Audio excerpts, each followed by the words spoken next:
আচ্ছা, কখনো কি মনে হয়েছে কেন কিছু মানুষের কাছে সাফল্য পাওয়াটা যেন একদম সহজ আর বাকিদের কাছে সেটা একটা স্বপ্নের মতো?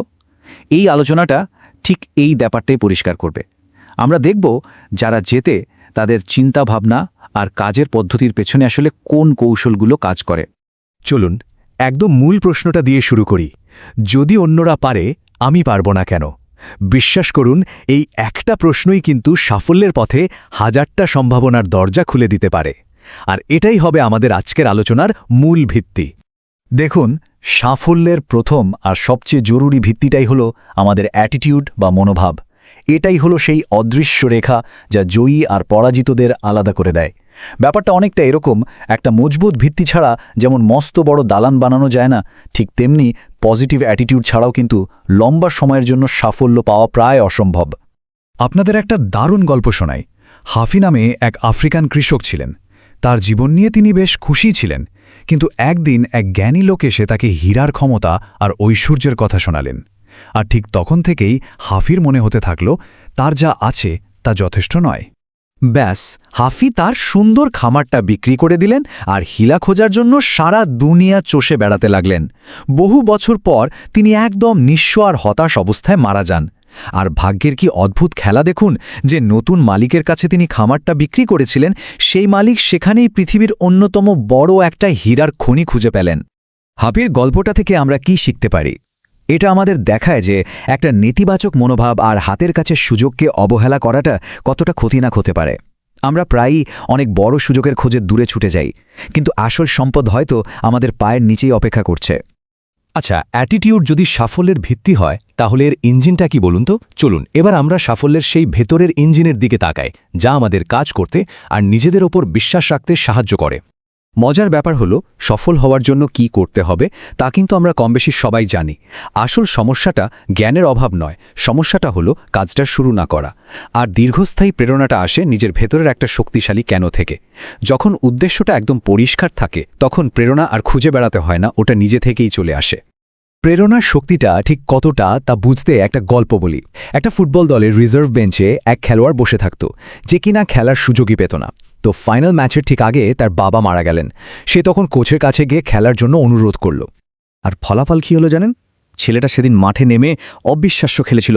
সেই ছিল ম্যাচের হিরো, কারণ তার ভেতরের কেনটা ছিল প্রচণ্ড শক্তিশালী। সে তার বাবাকে গর্বিত করতে চেয়েছিল, যিনি হয়তো জীবনে প্রথমবার স্বর্গ থেকে তাকে দেখতে পাচ্ছিলেন।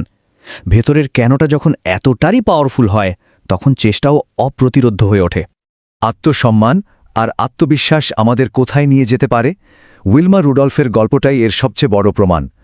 পোলিওতে আক্রান্ত হওয়ার পর ডাক্তাররা তো বলেই দিয়েছিলেন সে আর কোনোদিন হারতে পারবে না, কিন্তু উইলমা শুধু হেঁটেই দেখাননি, দৌড়ে 3টা অলিম্পিক স্বর্ণপদক জিতে ইতিহাস তৈরি করেছিলেন।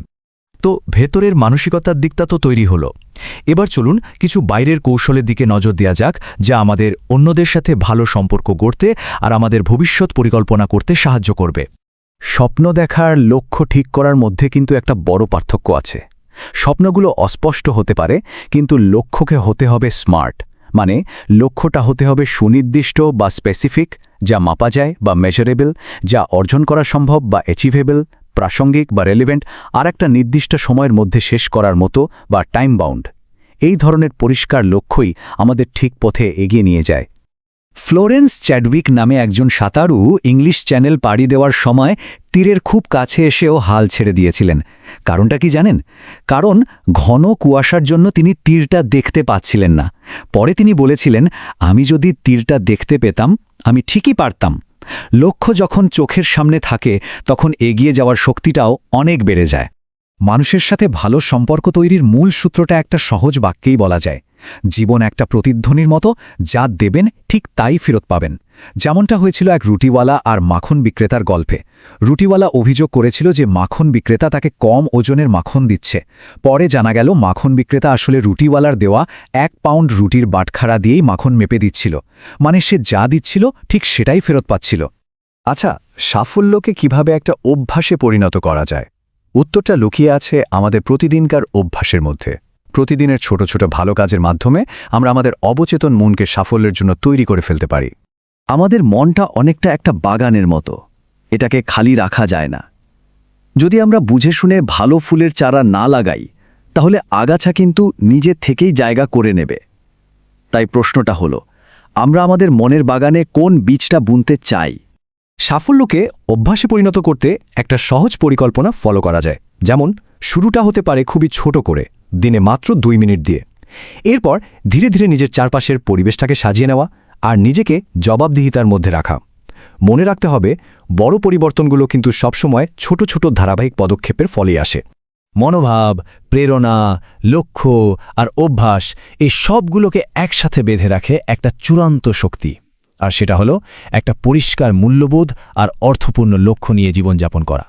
আমাদের কাজগুলো সঠিক মূল্যবোধের ওপর ভিত্তি করে হচ্ছে কিনা তা পরীক্ষা করার জন্য নিজেকে দুটো সহজ কিন্তু খুব শক্তিশালী প্রশ্ন করা যেতে পারে।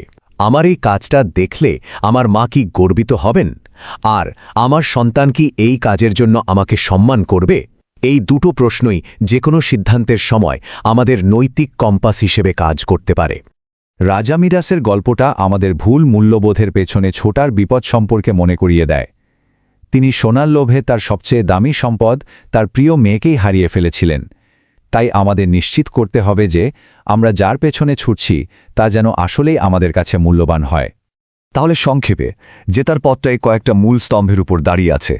একটা পজিটিভ মনোভাব দিয়ে শুরু করে নিজের কেনটা খুঁজে বের করা, স্মার্ট লক্ষ্য ঠিক করা আর সঠিক অভ্যাস ও মূল্যবোধ নিয়ে জীবন কাটানো, এই সব কিছুই কিন্তু সাফল্যের একটা গুরুত্বপূর্ণ ধাপ। এই অসাধারণ উক্তিটা আমাদের একটা খুব জরুরি কথা মনে করিয়ে দেয়, সেরা হওয়ার জন্য অপেক্ষা করার কোনো দরকার নেই, বরং শুরু করার মাধ্যমেই সেরা হওয়া যায়। জানা আর করার মধ্যে একটাই সেতু, আর সেটা হলো প্রথম পদক্ষেপটা নেওয়া। এই আলোচনার সব সরঞ্জাম এখন আমাদের হাতে। প্রশ্ন হলো, এই জ্ঞান নিয়ে সাফল্যের পথে আজ কোন প্রথম পদক্ষেপটি আমরা নেব? এই নীতিগুলো শুধু ব্যক্তিগত জীবনেই নয়, পেশাগত জীবনেও দারুণভাবে কাজে লাগানো যায়। যেমন ডিএক্সএনের মতো একটি গ্লোবাল বিজনেস প্ল্যাটফর্মে, যেখানে সঠিক মনোভাব, স্পষ্ট লক্ষ্য এবং মানুষের সাথে সুসম্পর্কই সাফল্যের মূল চাবিকাঠি। এই ব্যবসাটা পৃথিবীর যে কোনো দেশ থেকেই শুরু করা সম্ভব। তো এই অসাধারণ পণ্য আর ব্যবসার সুযোগ নিয়ে যদি আরও বিস্তারিত জানতে চান বা কোনো রকম সহযোগিতা লাগে, তাহলে স্ক্রিনে দেওয়া তথ্যের মাধ্যমে সরাসরি যোগাযোগ করতে পারেন। DXN global networker Sadman Hossain Emon এই ব্যাপারে সব রকম সাহায্য করার জন্য আছেন। আর তার নতুন ভিডিও আর বিজনেস টিপস পেতে গ্রোয়িং উইথ ইমন নামে তার টিকটক, ফেসবুক পেজ আর ইউটিউব চ্যানেল ফলো করতে পারেন।